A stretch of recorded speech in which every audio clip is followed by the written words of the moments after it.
2021-ci il Toyota Highlander Hybrid 2.5 motor, 12.000 dollar start qiymətindən 87.000 mil yürüyüşləndi maşın.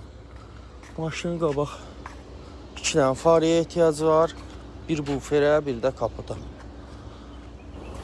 Başqa maşının zədəsi yoxdur, yüngül kuruludur, dəmir çimalları iş görülməlidir. Kör nöqtə, açar stabil olma, lük mövcuddur maşında. Sağ tərəfdə heç bir zədə yoxdur, maşının arxasında da.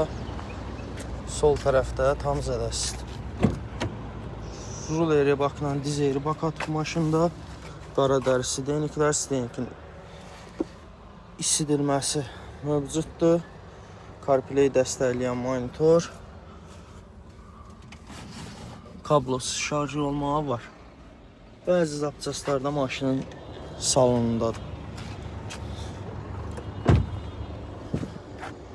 Buradan da VIN kodu qeyd edirəm.